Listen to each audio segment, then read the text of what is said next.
Picture this. It's 2008. You walk into a Blockbuster video on a Friday night. The fluorescent lights hum overhead. The smell of popcorn and plastic cases fills your nostrils. You're surrounded by thousands of movies organized in perfect rows waiting to be discovered. You scan the new releases wall hoping that the movie you want is still available. You pick up the case, feel its weight in your hands, read the back cover, study the screenshots. This is a ritual, a journey, an experience. Fast forward to today. That Blockbuster is gone. The building sits empty. Or maybe it's a dental office now. You're on your couch, scrolling through Netflix for the third hour straight, unable to decide what to watch from an endless library of content that could disappear tomorrow. You don't own anything. You never leave your house. The ritual is dead. Welcome to the fall of physical media. But here's where things get interesting. That story doesn't end with everything going digital. Because right now, in 2026, something unexpected is happening. Vinyl records are outselling CDs. Boutique Blu-ray companies are thriving. Generation Z, kids who grew up with Spotify and Netflix, are hunting for vintage VHS tapes and cassettes. Physical media is coming back from the dead. The question is, how did we get here? How did an entire industry that dominated entertainment for nearly a century collapse in less than a decade? And why, after declaring physical media extinct, are we now watching its resurrection? This is the story of the greatest format war in history, a tale of innovation, greed, convenience, and ultimately loss. A story about what happens when we trade ownership for access, when we sacrifice the tangible for the invisible, when we let corporations decide what we can and cannot experience. This is the story of how physical media died, and how it's clawing its way back to life. Let's go back to where it all began. The year is 1948. Columbia Records introduces something revolutionary. The long-playing record, the LP, the vinyl record as we know it today. Before this moment, music was distributed on fragile shellac discs that could only hold about 3 to 5 minutes of audio per side. You wanted to listen to a symphony, you needed an album, literally an album, a book of multiple discs that you had to change every few minutes. The LP changed everything. Suddenly you could fit up to 22 minutes of music on each side of a single disc. Artists could create cohesive bodies of work. The concept of the album as an artistic statement was born. And the music industry would never be the same. By the 1950s, vinyl records had become the standard. They were durable, affordable to produce, and offered sound quality that was light years beyond anything that came before. Record players became household fixtures, as common as televisions. Owning music meant owning physical objects, beautiful objects, with large format artwork that transformed albums into cultural artifacts. The 1960s and 70s were vinyl's golden age. The Beatles, Led Zeppelin, Pink Floyd, these weren't just musicians, they were artists creating complete experiences. The album cover was as important as the music itself. You'd buy a record, take it home, carefully remove the disc from its sleeve, place it on your turntable, drop the needle, and listen, really listen, from start to finish. This was more than consumption, this was a ritual. Vinyl dominated the market completely. By 1973, annual record sales in the United States reached 280 million units. The music industry was printing money. Record stores became cultural hubs, places where communities formed around shared musical tastes. You didn't just buy music, you discovered it, browsing through bins, reading liner notes, talking to the clerk who knew everything about everything. The physicality mattered. You could see your collection growing, you could organize it, alphabetize it, display it. Your record collection was an extension of your identity, a physical manifestation of your taste and personality. Friends would come over and immediately gravitate toward your shelves, flipping through your albums, judging you, learning about you. Try doing that with a Spotify playlist. But vinyl had its limitations. The discs were large, fragile, and prone to scratches. They required careful handling and storage. You couldn't exactly take them jogging, and if you wanted to listen to music on the go, you were out of luck unless you had a car with a record player, which some cars actually had, because the 1950s and 60s were a lawless time for automotive design. Still, vinyl reigned supreme. By 1977, record sales peaked at $2.7 billion annually in the US alone. The format seemed invincible, permanent, the final evolution of recorded music. Record executives thought they had found the perfect business model: create a physical product that people had to buy, that they would cherish, that they couldn't easily copy or share. Ownership was built into the system. You wanted to listen to an album. You bought the record. You wanted to listen to it again. You took care of that record, you protected it, because if it broke, you'd have to buy another one. The music industry had created a perfect closed loop of commerce and culture. But change was coming. New technologies were emerging that would challenge vinyl's dominance, and the music industry, comfortable in its supremacy, wouldn't see the threat until it was too late. The seeds of physical media's eventual collapse were already being planted, even during vinyl's greatest triumph. Because the thing about dominance is this: it breeds complacency. It makes you believe that what is will always be, that your empire is permanent, that nothing could possibly topple your throne. The music industry learned this lesson the hard way, multiple times. The year is 1963. Philips, a Dutch electronics company, introduces something that will fundamentally change how people interact with music: the compact cassette. It's small, portable, and ridiculously convenient compared to vinyl records. You can hold it in one hand, you can toss it in your bag, you can record on it. That last part would prove to be very important. At first, cassettes were seen as inferior to vinyl. The sound quality wasn't as good. Audiophiles scoffed at them, calling them toys for people who didn't really care about music. And they were right, technically. Cassettes did sound worse than vinyl, at least in the beginning. But here's the thing about technology: convenience beats quality almost every time. By the 1970s, cassettes were gaining ground. They were perfect for cars. They were perfect for portable players. And crucially, they were perfect for something the music industry hadn't fully anticipated: home recording. You could record from the radio. You could record from your friend's vinyl collection. You could create mixtapes, personalized compilations that became the love language of an entire generation. The music industry panicked. They saw home recording as theft, as the death of the industry itself. The British phonographic industry even launched a campaign with the slogan, "Home taping is killing music," complete with a skull and crossbones logo made from a cassette tape. They lobbied for taxes on blank tapes. They tried to make home recording illegal. It didn't work. People loved cassettes too much. And in 1979, Sony released a device that would cement the cassette's place in history: the Walkman. Suddenly, music was truly portable. You could take your entire collection with you, listen to music while walking, jogging, commuting. Music became the soundtrack to your life, not just something you experienced sitting in your living room. The Walkman was a cultural phenomenon. Within a decade, Sony sold over 200 million units. Everyone had one. Teenagers on buses, businessmen on trains, joggers in parks, all moving through the world with foam headphones and cassettes in their pockets. Music had become personal, private, mobile, and cassette sales exploded. By 1983, cassette sales in the United States surpassed vinyl for the first time. By the end of the decade, cassettes accounted for over 50% of all music sales. Vinyl was in decline, relegated to audiophiles and collectors.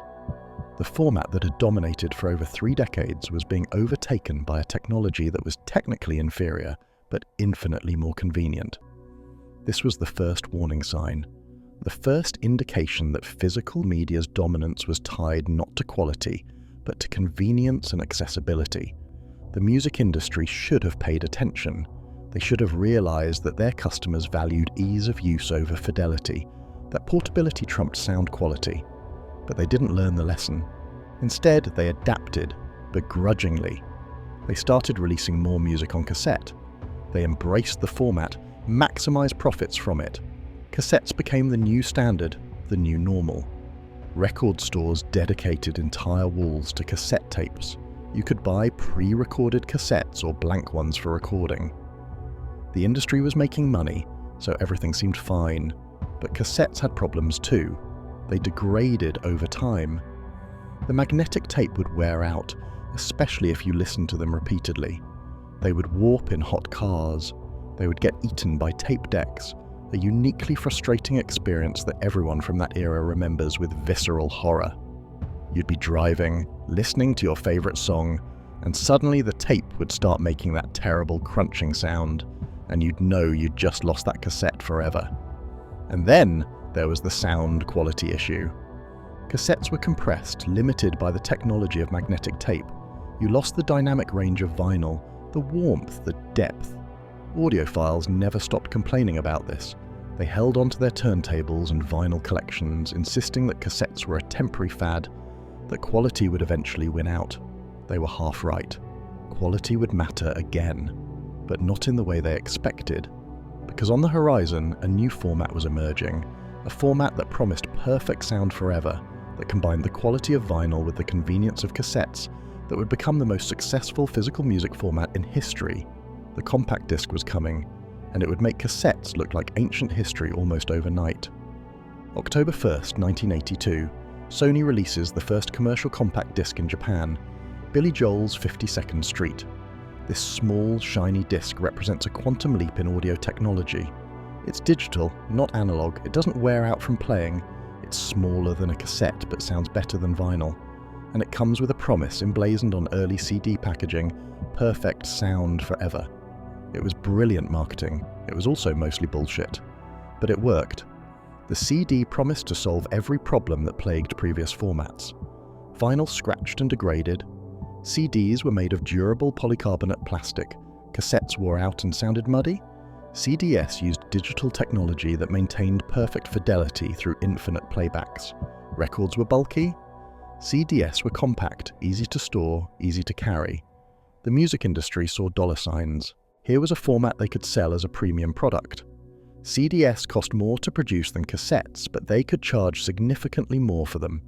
And better yet, they had a built-in upgrade path. Everyone who owned music on vinyl or cassette could be convinced to buy their entire collection again on CD for that perfect sound forever. It was the greatest double dip in entertainment history. Throughout the 1980s, the CD slowly gained market share. At first, CD players were expensive, luxury items. But as manufacturing costs dropped and more music became available, sales accelerated. Record labels began phasing out vinyl production. By 1988, CD sales in the United States surpassed vinyl. By 1991, they surpassed cassettes. The CD had conquered. And the 1990s became the golden age of physical music sales. People were buying music at unprecedented rates, not just new releases, but entire back catalogues. You owned Pink Floyd's Dark Side of the Moon on vinyl, buy it again on CD, you had the Beatles albums on cassette. Time to upgrade. The music industry was selling the same music over and over again, and consumers happily obliged because CDs genuinely were better. The sound quality was remarkable.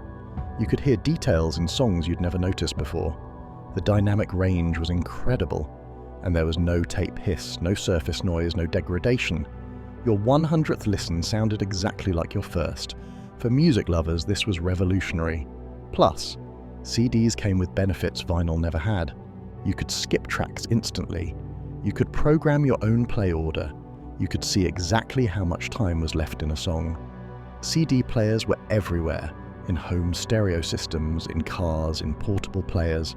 You could take your music anywhere with a CD Walkman, and it would sound just as good as it did at home. The CD also revolutionized album packaging. The jewel case became iconic, with its transparent plastic and fold-out booklets. Album art got more sophisticated. Liner notes became elaborate, with lyrics, credits, photos, essays. Buying a CD was still a physical experience, still a ritual. You'd open the case, pop out the booklet, read through it while listening to the album for the first time.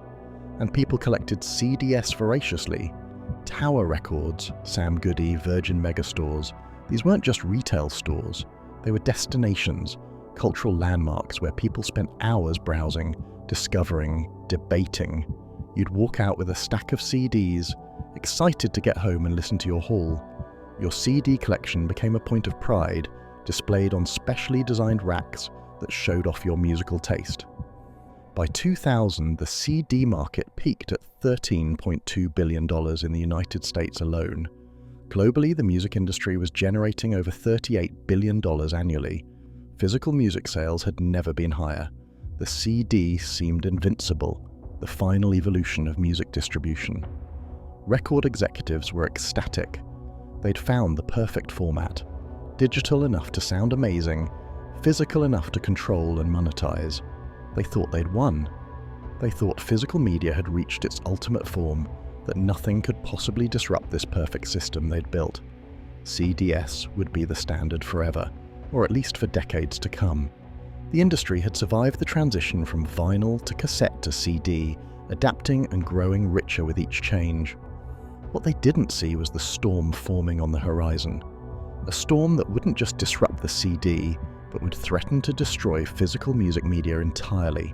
A storm that started with a college student, a simple idea, and a technology that the music industry had completely underestimated: the internet. The year was 1999, and everything was about to change. While music was going through its format wars, video was having its own revolution. Let's rewind to 1976. JVC releases the Video Home System, VHS, and it changes entertainment forever. For the first time, you could watch movies at home on your own schedule. You didn't have to wait for a film to come on TV. You didn't have to go to a theatre. You could own movies, possess them, watch them whenever you wanted, as many times as you wanted. This was unprecedented. The movie studios absolutely hated it. In 1976, Universal Studios and Disney sued Sony over the Betamax, VHS's main competitor. They argued that home video recording was copyright infringement, that it would destroy the movie industry, that it represented nothing less than the death of cinema. Jack Valenti, president of the Motion Picture Association of America, famously testified to Congress, "I say to you that the VCR is to the American film producer and the American public as the Boston Strangler is to the woman home alone." The Boston Strangler. He compared VCRs to a serial killer. The studios lost the lawsuit in 1984, and home video became legal. And you know what happened? The movie industry didn't die. It exploded. Home video became the most profitable sector of the film industry, eventually surpassing theatrical box office revenues. The VHS era had begun. By the mid-1980s, video rental stores were popping up everywhere. Mum and pop shops on every corner, and then the chains: Blockbuster, Hollywood Video, Movie Gallery. These stores became community gathering places, weekend destinations where families would spend 30 minutes debating which movies to rent.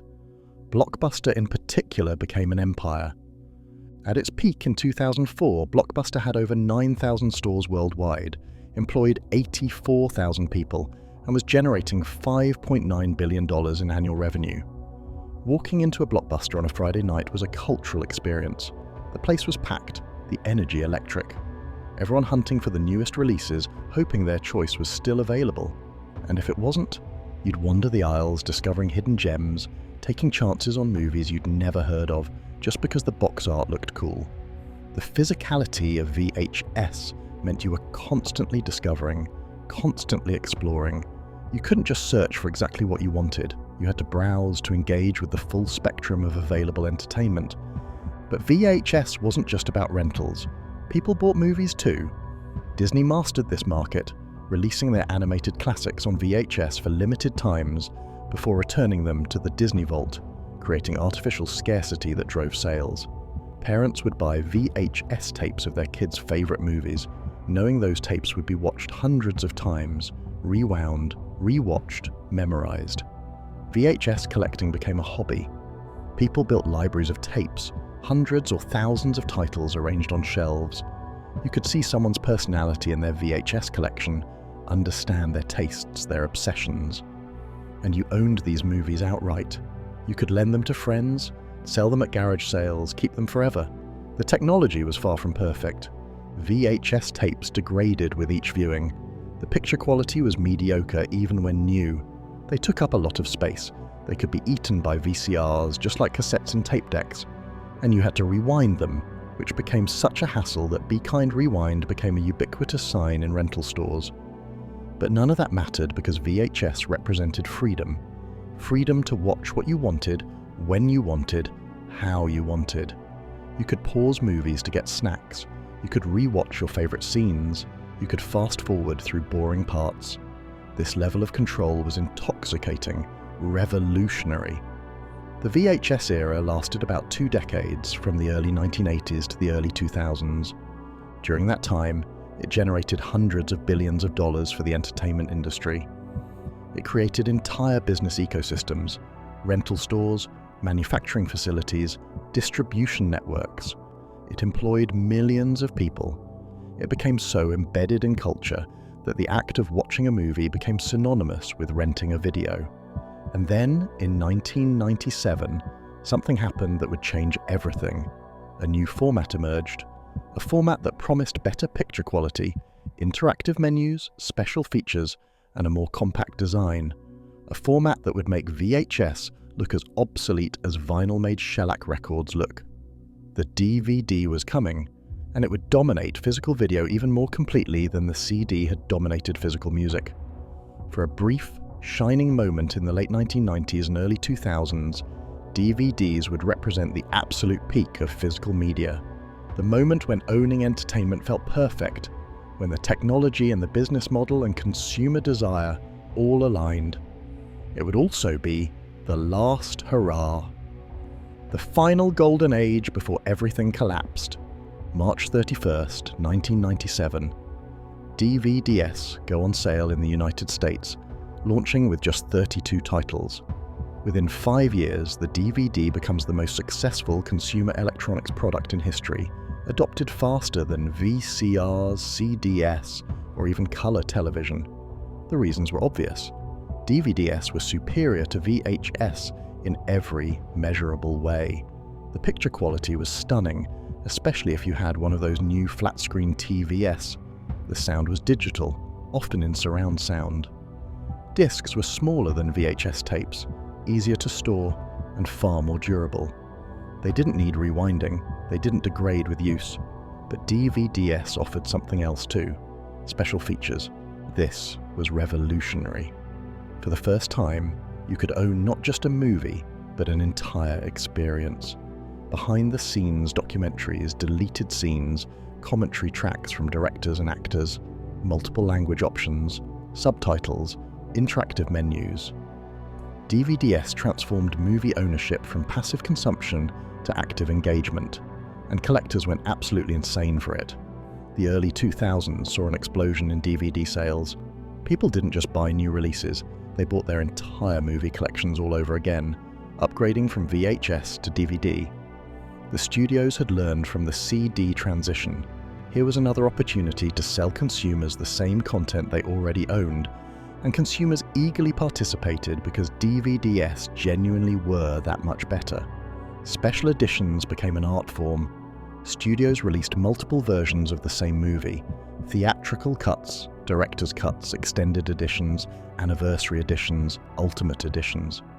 You could buy The Lord of the Rings in the theatrical version, then buy the extended edition, then buy the complete box set. Each release came with more special features, more discs, more content to justify another purchase. It worked spectacularly.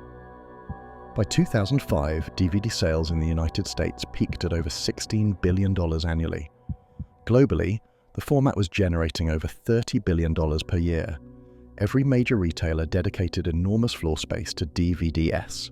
Best Buy, Walmart, Target all had massive DVD sections. The studios were printing money, releasing titles at $20 to $30 each that cost pennies to manufacture, and rental stores thrived too. Blockbuster successfully transitioned from VHS to DVD. Netflix started as a DVD by mail service in 1998, offering a revolutionary model. No late fees, no due dates, just a monthly subscription for unlimited rentals.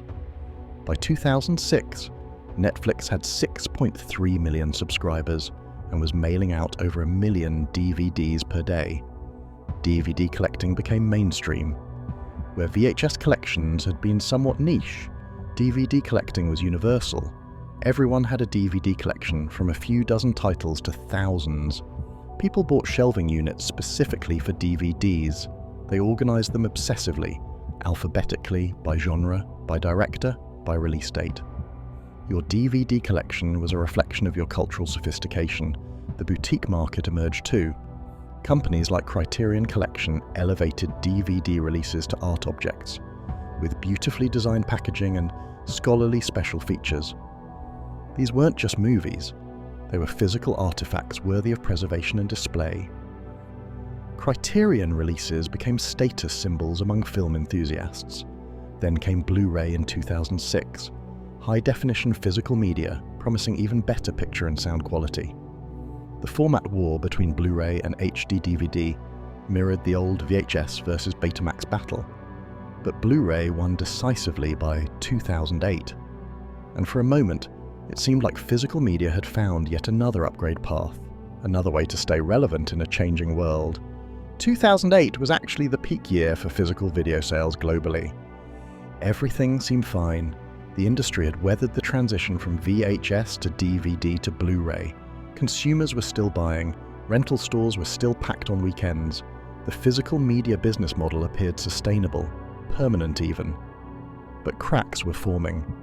Netflix had started streaming in 2007, offering unlimited streaming for a low monthly price alongside DVD rentals. It seemed like a minor feature at first, a curiosity. The streaming library was small, the quality wasn't great, and most people still preferred DVD-S.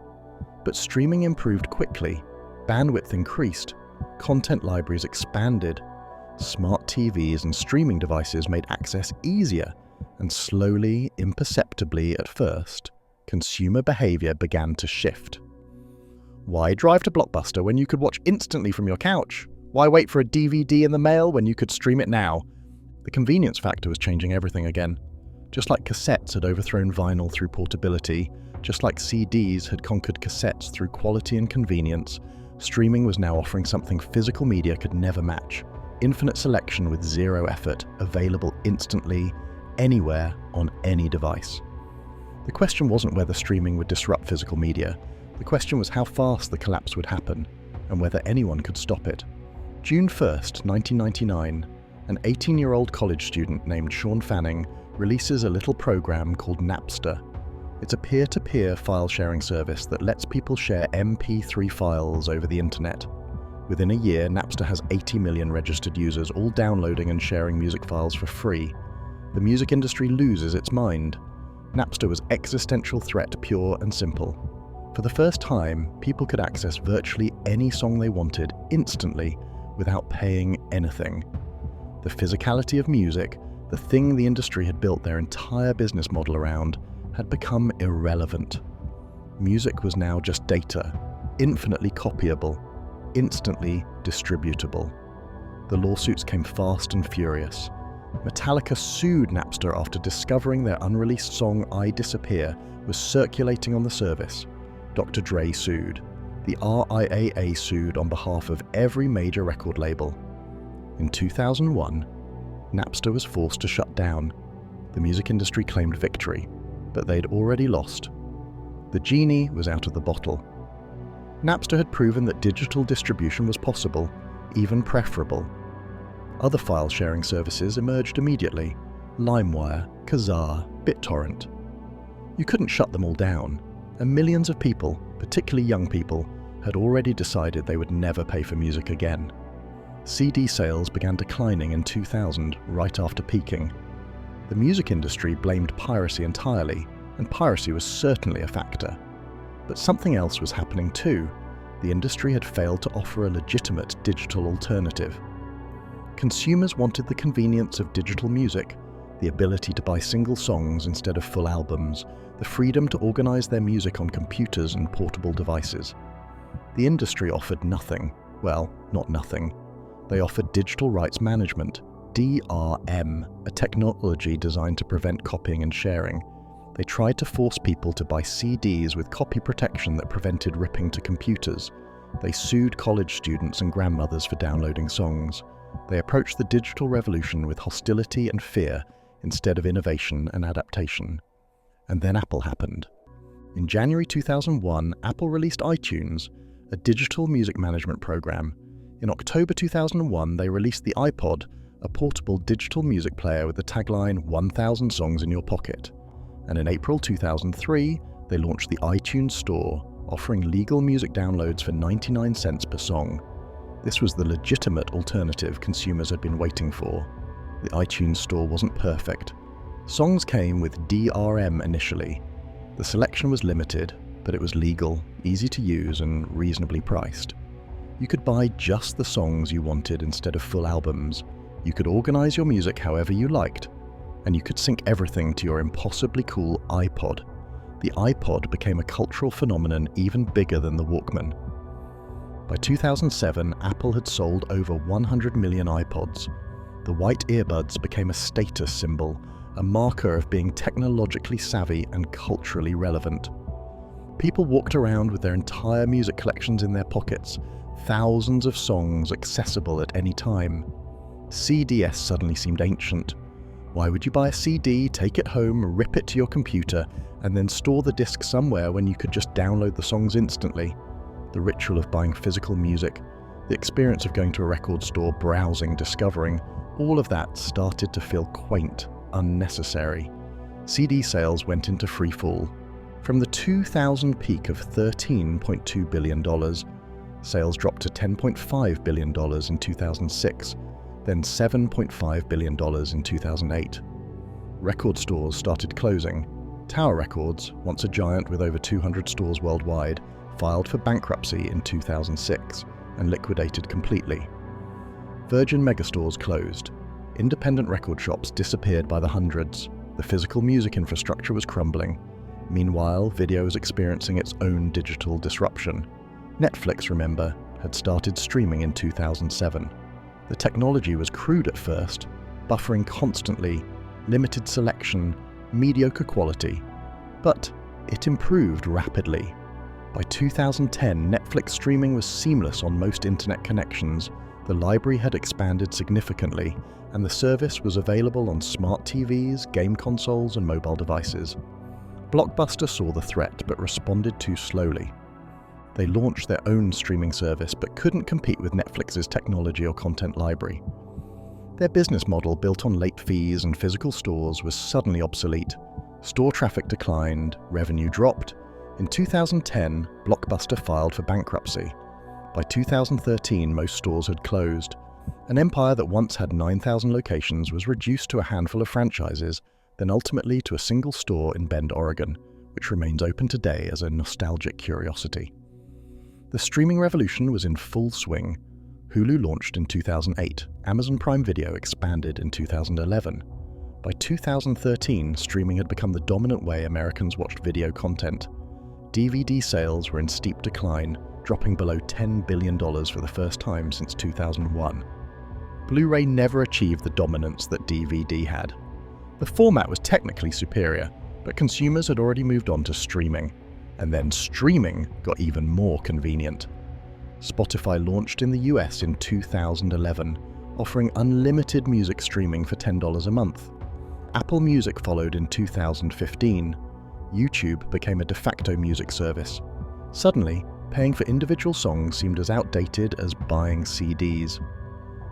Why own music at all when you could access 50 million songs for the price of a single album per month? The concept of ownership was becoming obsolete. This was the fundamental shift, the thing that differentiated the digital revolution from previous format changes. When music went from vinyl to cassette to CD, you still owned physical objects. You still had control over your media. But streaming introduced a new paradigm: access instead of ownership, subscription instead of purchase, cloud storage instead of physical libraries. And consumers embraced it enthusiastically. Because it was so much more convenient than physical media could ever be. No storage space required, no organizing, no dusting, no worrying about scratches or damage. Instant access to virtually everything ever recorded. The ability to discover new music and movies effortlessly through algorithms and recommendations. Physical media couldn't compete with that. The industry had spent a century training consumers to value ownership, to cherish their collections, to take pride in the media they possessed. And then, in less than a decade, they convinced those same consumers that ownership was actually a burden, that access was liberation, that physical objects were unnecessary baggage in a digital age, it worked too well. Maybe too well. The numbers tell a brutal story. In 2000, global music industry revenue was $38 billion, almost entirely from physical sales. By 2015, it had dropped to $15 billion. The industry had lost 60% of its value in just 15 years, a collapse unprecedented in modern business history. Physical video wasn't faring much better. DVD and Blu-ray sales in the US dropped from $16 billion in 2005 to just $6.1 billion in 2015. Rental stores were extinct or dying. Redbox, the vending machine rental service, was one of the few physical rental options remaining, and even they were struggling against streaming's dominance.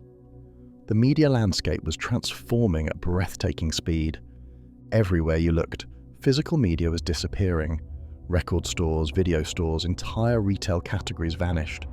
The businesses that survived did so by pivoting to other products or services. Best Buy reduced DVD floor space by 60%. Walmart moved physical media to the back of stores, treating it like a dying category that needed to be hidden from view. Entertainment retail became a graveyard of failed businesses and liquidation sales. FYE, Sam Goody, Warehouse Music, Circuit City, all gone or reduced to shadows of their former selves. The stores that remained felt desperate, increasingly relying on used media sales and non-entertainment products to stay afloat. Distribution warehouses sat empty. Thousands of jobs disappeared, entire careers made obsolete overnight. The truck drivers who delivered media to stores, the warehouse workers who sorted and shipped products, the retail employees who helped customers browse, all gone. The human cost of the digital revolution was enormous but largely invisible. We celebrated the convenience of streaming without acknowledging the economic devastation it left behind. Communities that had been built around media retail dissolved. The social spaces where people gathered to discover and discuss entertainment disappeared. The expertise of store clerks, people who could recommend obscure films or introduce you to new music, became worthless. But the industry kept pushing forward into the digital future anyway. Why? Because streaming promised something physical media never could: recurring revenue. Instead of selling someone a CD once for $15, you could charge them $10 every month forever. Instead of selling a DVD for $20, you could get $15 monthly in perpetuity. The lifetime value of a streaming subscriber far exceeded the one-time purchase of physical media. The math was irresistible. By 2016, streaming revenue finally surpassed physical sales in the music industry. Spotify alone had over 100 million subscribers paying monthly fees. Apple Music had 20 million. Even YouTube was generating billions in ad revenue from music streaming. The industry had found a new business model, one that was generating stable, predictable revenue. But something had been lost in the transition. Consumers owned nothing. Their entire media libraries existed in the cloud, dependent on monthly payments and corporate decisions. Songs and movies could disappear from streaming services without warning, removed due to licensing disputes or content decisions. Your favorite album could be there one day and gone the next, with no recourse, no compensation, no explanation. This became increasingly common. Movies and TV shows cycled through streaming services as distribution rights changed hands. Music catalogs appeared and disappeared based on artist disputes and label negotiations. Consumers discovered that access was far more fragile than ownership, that their streaming libraries were borrowed, not owned, subject to change at any moment. And the content itself was changing too. Streaming services started producing their own original content, and here's where things got really troubling. This content often never received a physical release. Netflix originals, Amazon originals, Apple TV Plus originals, many existed only in streaming form. If the service decided to remove them, they effectively ceased to exist, unavailable for purchase or rental anywhere. This was unprecedented in entertainment history.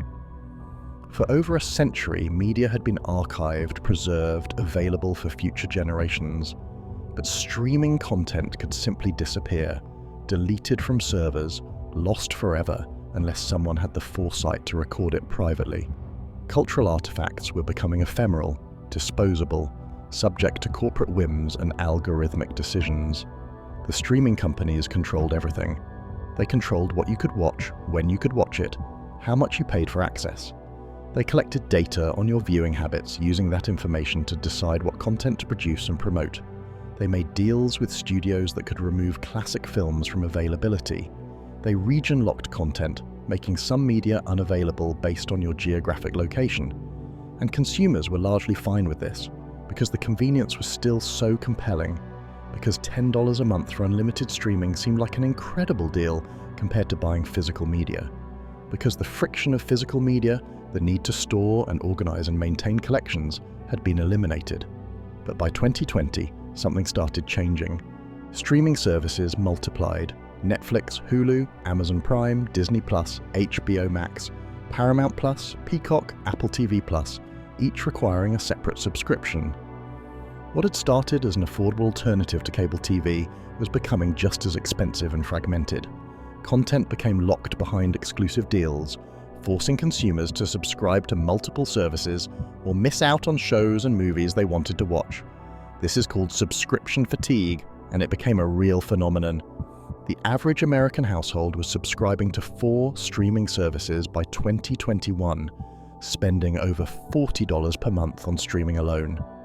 Add music streaming, cloud storage, gaming subscriptions, and other digital services, and monthly costs were approaching $100. The affordable streaming revolution had become an expensive monthly burden. Worse, the services started removing content to cut costs. In 2022 and 2023, Warner Bros. Discovery removed dozens of original films and series from HBO Max, including completed films that would never be released anywhere else. Netflix cancelled shows after 1 or 2 seasons, making their back catalogues less valuable. Disney removed films from Disney+ with no warning. Content that consumers assumed would always be available was simply disappearing. This sparked something unexpected. People started asking a question they hadn't considered in years. Wait, do I actually own anything anymore? The answer was no. Your streaming library wasn't yours. Your digital music collection could be revoked. Your purchased digital movies on platforms like iTunes existed at the pleasure of Apple and the studios. True ownership had been eliminated. And slowly, quietly, some consumers started pushing back. They started looking for alternatives to the streaming model, ways to actually own the media they loved, to ensure it couldn't be taken away by corporate decisions or licensing disputes. They started rediscovering physical media. The format that had been declared dead was starting to show signs of life. Let's be honest about why streaming won. It wasn't because streaming was objectively better than physical media in every way. It was because streaming eliminated friction, removed every tiny inconvenience that physical media required, and replaced it with instant gratification. Want to watch a movie? Click a button. Done. No driving to a store, no browsing shelves, no dealing with out of stock, no late fees, no rewinding, no storage issues. Just instant access to thousands of titles from your couch, your bed, your phone, anywhere with an internet connection. This is what behavioral economists call reducing friction. Every extra step required to access something makes people less likely to do it. Physical media required multiple steps: deciding what to watch, going somewhere to get it, paying for it, bringing it home, putting it in a player, returning it later. Streaming reduced all of that to a single action: press play.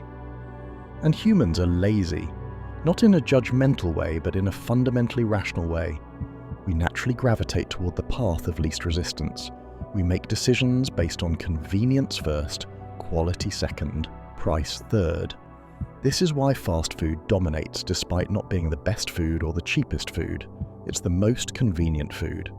Streaming is the fast food of entertainment, but convenience comes with hidden costs that aren't immediately obvious. When you owned physical media, you controlled it completely. You could watch it whenever you wanted, as many times as you wanted, forever. You could lend it to friends, sell it, give it away. You could display it, organize it, curate it. Your collection was yours, legally and practically. Streaming gave you none of that. You paid monthly for access, not ownership. You couldn't lend a digital stream to a friend, you couldn't sell your streaming library, you couldn't even guarantee that what you wanted to watch would still be available next month. The entire relationship between consumer and content had fundamentally changed, and streaming services controlled the experience too. They decided what was in their libraries, which movies got promoted, what showed up in your recommendations. Algorithms curated your viewing based on data harvesting and corporate priorities, not your actual interests. The browsing experience, which had been tactile and exploratory with physical media, became algorithmic and controlled. Discovery changed fundamentally. In a record store or video store, you browsed. You picked up cases, read descriptions, looked at cover art. You'd see movies you'd never heard of, genres you hadn't considered, foreign films and cult classics sitting next to blockbusters. Discovery was organic, human-curated, serendipitous. Streaming discovery is algorithmic. You see what the algorithm wants you to see, which is determined by data science and business priorities. Netflix's recommendations aren't trying to broaden your horizons, they're trying to keep you subscribed by showing you more of what you already like. The algorithm creates echo chambers, narrowing your exposure instead of expanding it. Plus, the experience itself changed. Physical media forced you to commit. You drove to a store, rented a movie, brought it home. You were invested in watching it. You paid for that specific film, so you watched it, even if it was slow or challenging. This led to discovering great films you might have otherwise dismissed. Streaming enables endless scrolling. The paradox of choice kicks in. With infinite options, you can't decide.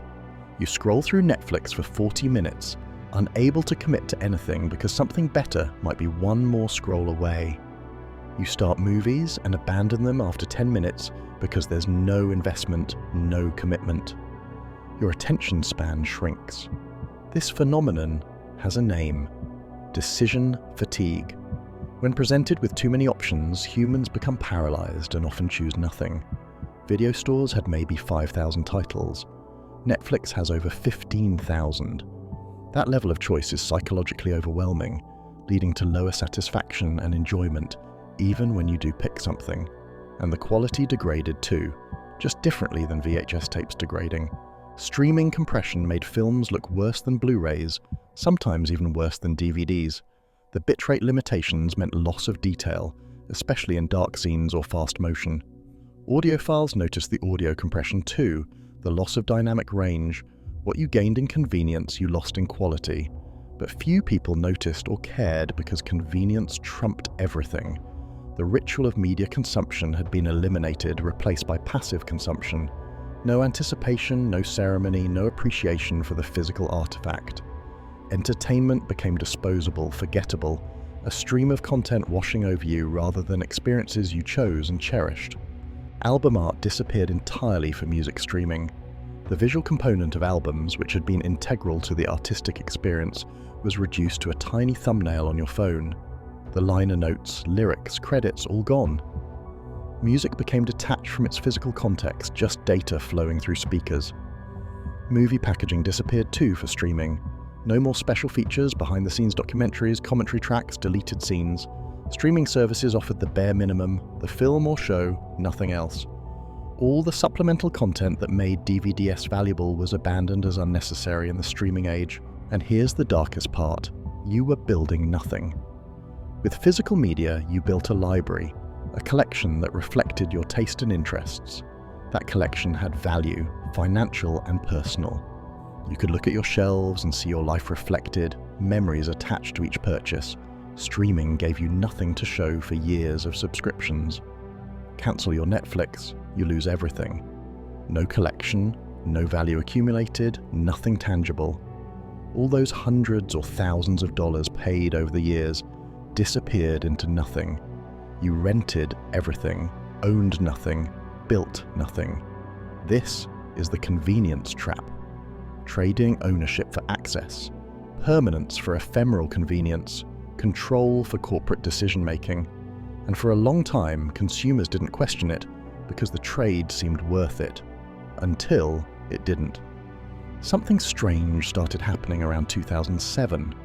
Vinyl records, a format that had been left for dead, started selling again.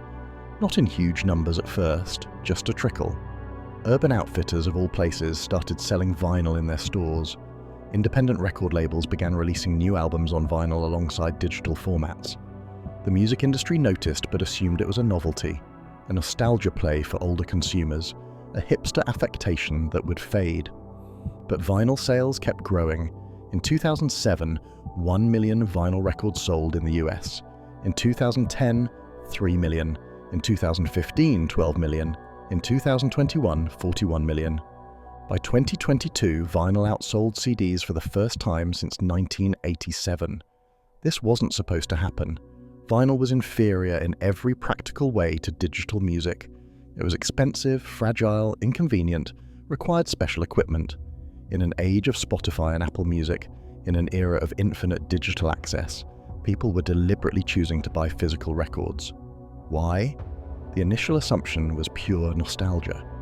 Older consumers reliving their youth, buying records like they did in the 1970s. But the data contradicted this. The majority of vinyl buyers were under 35. Millennials and Gen Z, people who had grown up with digital music, were driving vinyl's resurgence. These consumers had no nostalgic attachment to vinyl. They'd never owned records before the revival. So what was happening? The answer is complex, psychological, and reveals something fundamental about human nature that the digital revolution had overlooked. People crave tangibility in an increasingly intangible world. Vinyl offered something streaming could never provide.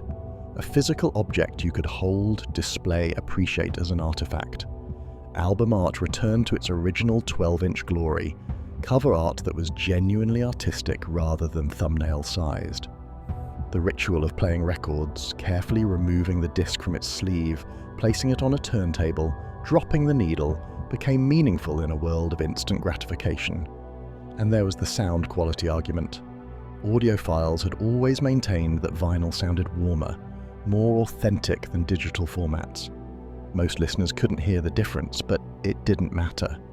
The perception of superior quality, combined with the tactile experience, made vinyl feel premium, special, worth the extra money and effort.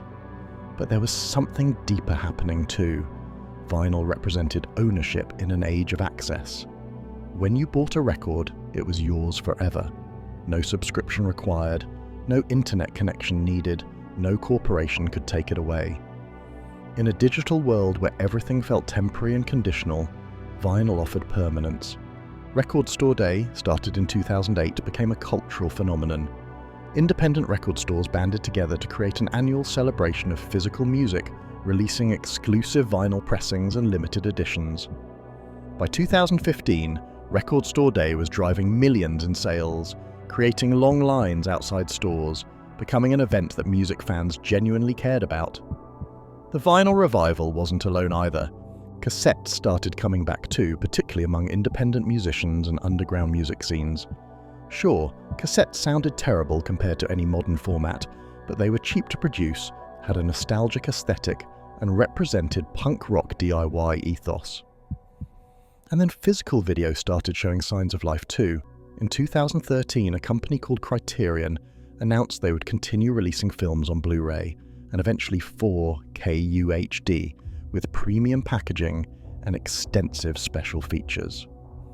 Other boutique labels emerged: Arrow Video, Shout Factory, Vinegar Syndrome, all releasing films with care and attention that streaming services never provided. These weren't mainstream releases. They were niche, expensive, targeted at collectors and cinephiles. But the market was growing. People who had abandoned physical media were discovering that streaming libraries were incomplete, unreliable, and lacking in classic films. They wanted to own their favorite movies, ensure they'd always have access, experience them in the highest possible quality. The 4K UHD Blu-ray format, released in 2016, offered the best home video quality ever, superior to streaming in every way: better picture quality, better audio, no compression artifacts, no buffering, no dependence on internet speed. For film enthusiasts who had invested in premium home theater equipment, 4K Blu-rays were the only way to properly experience movies at home, and Hollywood started noticing this niche market. Major studios began releasing 4K remasters of classic films, often selling out initial pressings. Disney released their Infinity Saga box set, every MCU film on 4K Blu-ray, and it sold unexpectedly well. Paramount released premium editions of films like The Godfather and Apocalypse Now. Warner Brothers released massive box sets of film franchises. These products weren't cheap. Box sets could cost $100 to $300, but they sold anyway because they offered something streaming couldn't: true ownership, premium quality, permanence, and the satisfaction of having a physical collection. In 2021, 4K Blu-ray sales actually increased, while standard DVD and Blu-ray continued declining. Video rental even found new life through services like Gamefly and Redbox. But more interesting was the used market. Second-hand stores, thrift shops, and online marketplaces were flooded with DVDs and Blu-rays as people had purged their collections during the streaming transition. These used discs were available for $1 to $5, making it actually cheaper to own films outright than to maintain streaming subscriptions. People started doing the math. $15 per month for Netflix, $15 per month for Disney+, $10 per month for Paramount+. All adds up quickly. For the cost of 6 months of streaming, you could buy 50 to 100 used movies and own them forever. The economics of physical media suddenly made sense again, especially for films you'd watch multiple times. And then COVID-19 hit in 2020, changing everything. Lockdowns meant people were home constantly, consuming massive amounts of media. Streaming services thrived initially, but consumers quickly discovered the limitations. Content rotated off services, new subscriptions were needed for different shows, prices increased, and people were spending more time evaluating streaming libraries and finding them wanting. Physical media sales increased during lockdown. People rediscovered the joy of collecting, the comfort of having media that couldn't be taken away. They bought records, DVDs, Blu-rays, building libraries to give themselves a sense of control and permanence during uncertain times. This wasn't just collectors or niche enthusiasts anymore. Regular consumers were questioning the streaming model, recognizing its limitations and costs.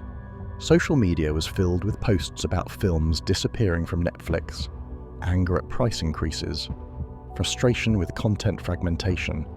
The narrative was shifting. Physical media wasn't dead.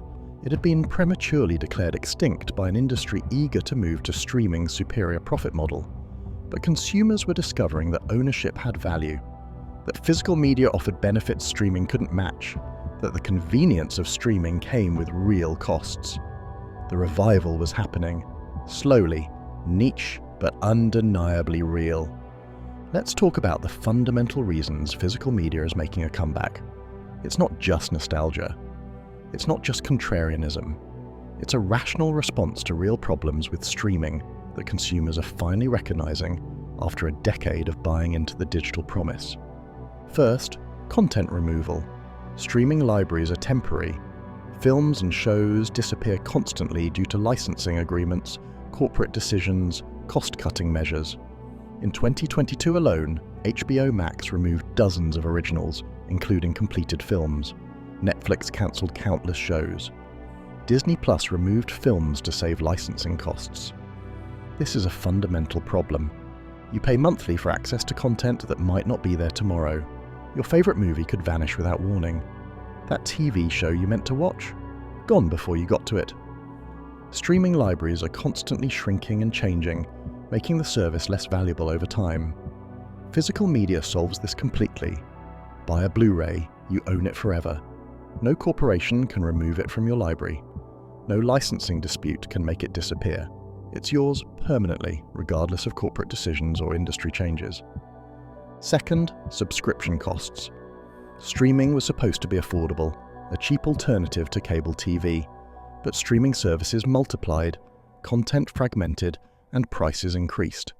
The average household now needs 4 to 5 subscriptions to access most mainstream content, costing $50 to $70 monthly. Do the math over 10 years. That's $6,000 to $8,000 spent on temporary access. For that amount, You could buy 300 to 600 physical movies and own them permanently. You could build a comprehensive library of your favorite films and shows, have them forever, never pay monthly fees again. The economics of physical media actually make sense for people who rewatch content. If you watch a movie once, streaming is cheaper. But if you watch it 3 or 4 times, buying it outright becomes cost-effective. For fans of specific films, TV shows, or music, physical ownership is financially smarter than perpetual subscriptions. Third, quality. Streaming compression means inferior picture and sound quality compared to physical media. Netflix's 4K streams max out around 25 megabits per second bitrate. A 4K Blu-ray can hit 100 to 128 megabits per second. That's a massive difference in picture quality, especially in dark scenes, fast motion, or films with rich cinematography. Audiophiles recognize this immediately. Streaming audio is compressed, dynamic range is limited. Vinyl and CDs offer better audio quality, especially on quality playback equipment. For people who care about experiencing media the way creators intended, physical media is essential. Fourth, special features. DVDs and Blu-rays include extras that streaming never offers. Behind-the-scenes documentaries, commentary tracks, deleted scenes, making of features. For film enthusiasts, these extras provide context and insight that enhance appreciation of the work. Criterion Collection releases are masterclasses in presentation. Each disc includes essays from film scholars, new documentaries, restored transfers, historical context. You're not just buying a movie, you're buying a film education. Streaming services offer none of this supplemental content. Fifth, collection and curation. There's psychological satisfaction in building a physical library. Your collection reflects your identity, your tastes, your interests. You can organize it, display it, take pride in it.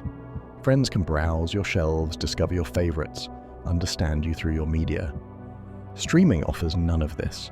Your Netflix watch history isn't a collection.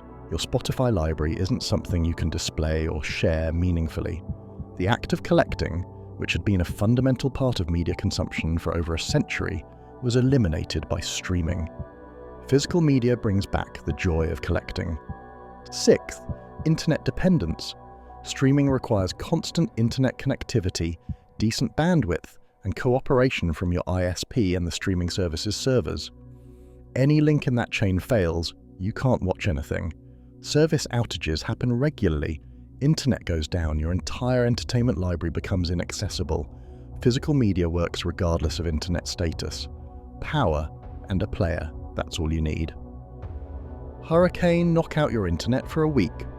Your physical media library still works. Traveling somewhere with poor connectivity? Bring your media with you. Seventh, algorithmic curation. Streaming services control what you see through algorithms designed to maximize engagement and subscriptions, not to serve your interests. Their recommendations create echo chambers, showing you more of what you've already watched rather than expanding your horizons. Physical media requires active curation. You choose what to buy based on your interests, recommendations from actual humans, reviews and research. This leads to more diverse viewing habits, discovering genres and filmmakers you wouldn't encounter through algorithmic recommendations. Eighth, artistic appreciation. Physical media treats entertainment as art worth preserving and cherishing. Album art, cover design, packaging, liner notes all contribute to the artistic experience. Vinyl records have 12-inch covers that showcase artwork as originally intended. Blu-ray packaging can be beautiful, especially limited editions and boutique releases. Streaming reduces everything to data, thumbnails, algorithmic metadata. The art is stripped away, leaving only the content itself. For people who appreciate entertainment as art, this diminishment is unacceptable. Ninth, digital ownership is a lie. When you buy movies on iTunes or Amazon Prime, you don't actually own them. You license them, subject to terms that can change. If rights agreements expire, your purchases can be revoked. This has happened multiple times, with consumers losing access to films they paid for. Physical ownership is real ownership. You buy a disc, it's yours under first sale doctrine. You can keep it forever, Sell it, give it away, do whatever you want with it. No license agreement, no corporate control, genuine ownership. And finally, streaming's honeymoon phase is ending. The initial promise of streaming, unlimited entertainment for a low monthly fee, has been revealed as temporary. Prices are rising, content is fragmenting, libraries are shrinking, ads are being introduced even on paid tiers. Consumers are recognizing they were sold a bad deal. They traded ownership for access, assuming access would remain affordable and comprehensive. But streaming services are optimizing for profit, not consumer satisfaction. The enshittification of streaming is driving people back to physical media as a stable, consumer-friendly alternative. These aren't minor issues or niche concerns. These are fundamental problems affecting every streaming subscriber, problems that physical media solves completely. The vinyl revival isn't just about audiophiles or collectors. It's mainstream consumers recognizing that ownership has value, that physical media offers benefits that streaming can't match. The pendulum is swinging back. Not to complete dominance of physical media, that ship has sailed, but toward a hybrid model where physical media serves as a premium option for consumers who value ownership, quality, and permanence over mere convenience. The market is proving this is sustainable too. Vinyl sales continue growing year over year. Boutique Blu-ray labels are thriving. Used physical media markets are robust. Consumers are voting with their wallets, demonstrating that physical media has a viable future in a digital world. So where does this leave us? Physical media isn't dead. It was never dead, just declared dead prematurely by an industry eager to move to the more profitable streaming model. But like vinyl rising from the ashes in 2007, physical media is experiencing a renaissance driven by consumers recognizing the limitations of streaming. This isn't a return to 1999 when CDs dominated. Physical media will never again be the primary way people consume entertainment.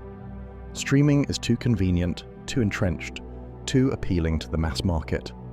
The majority of media consumption will remain digital, and that's fine. But physical media is carving out a sustainable niche.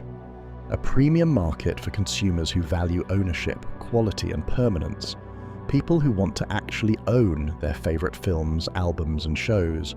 People who recognize that streaming subscriptions are temporary access, not real ownership. People who appreciate the tangibility and artistry of physical media. The vinyl revival proved this market exists. In 2022, vinyl generated $1.2 billion in revenue in the US alone, outselling CDs for the first time in 35 years. That's not a tiny niche market. That's mainstream consumers choosing physical media despite having access to unlimited streaming. The boutique Blu-ray market is proving it too. Criterion, Arrow Video, Shout Factory, these companies are releasing beautifully packaged films with premium transfers and extensive special features, and consumers are buying them at $30 to $60 per title. Limited editions sell out in hours. This is a healthy, growing market serving consumers who value quality over convenience, and used physical media markets are thriving.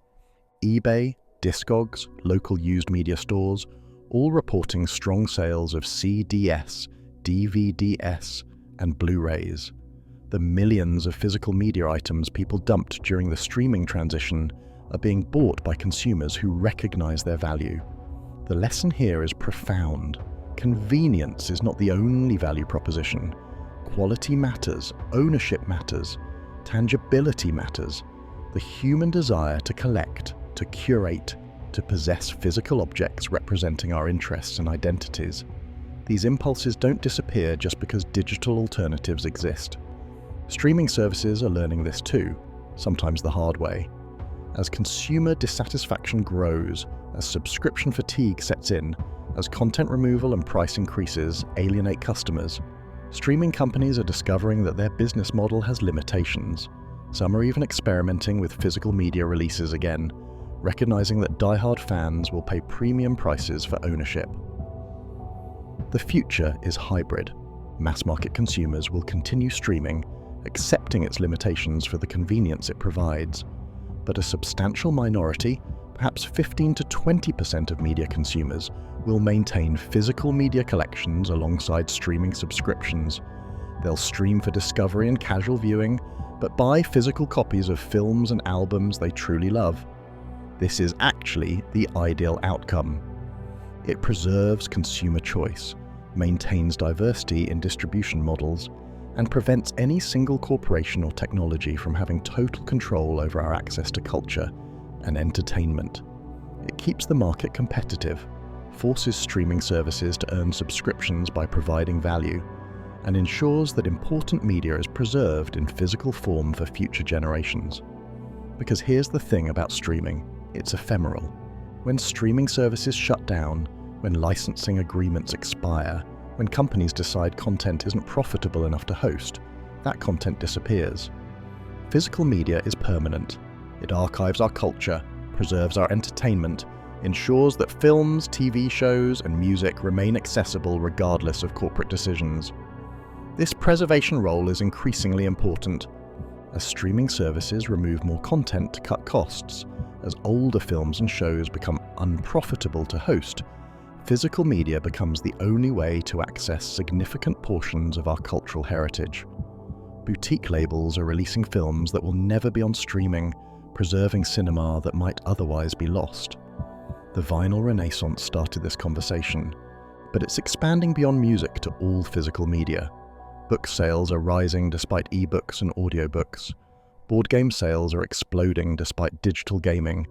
Physical magazines are finding sustainable niches despite online media. Across every category, consumers are rediscovering that physical objects have value that digital alternatives can't replicate. We're witnessing a correction. The 2000s and 2000s saw a rush to digitize everything, driven by tech companies promising that digital was always better, that physical was obsolete, that convenience was all that mattered. Consumers believed this narrative and abandoned physical media en masse. Now we're realizing the narrative was incomplete. Digital offers conveniences, but physical offers ownership, quality, tangibility, permanence. Both have value, both deserve to exist. The ideal future isn't purely digital or purely physical, but a hybrid where consumers can choose based on their needs and values. Physical media's return represents consumer empowerment, a rejection of the streaming industrial complex that wants to control our access to culture, that sees us as subscription revenue rather than customers, that prioritizes corporate profits over consumer satisfaction. Buying physical media is an act of resistance, a declaration that we value ownership over access, that we refuse to accept the enshittification of streaming as inevitable, and the market is responding. More vinyl pressing plants are opening, new boutique Blu-ray labels are launching, used media stores are seeing increased traffic. Record Store Day grows more popular annually. The infrastructure for physical media is rebuilding, adapting to serve a smaller but more dedicated customer base. This is sustainable because the margins are healthy. Physical media can't compete on volume with streaming, but it doesn't need to. Boutique releases with premium packaging can be sold at higher prices to consumers who value quality. Vinyl can be sold at $25 to $40 per album to people who appreciate the format. 4K Blu-rays can command $30 to $50 because they offer superior quality to streaming.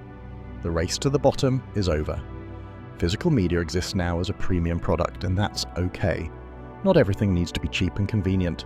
Some things should be special, should require investment and care, should represent genuine ownership and quality.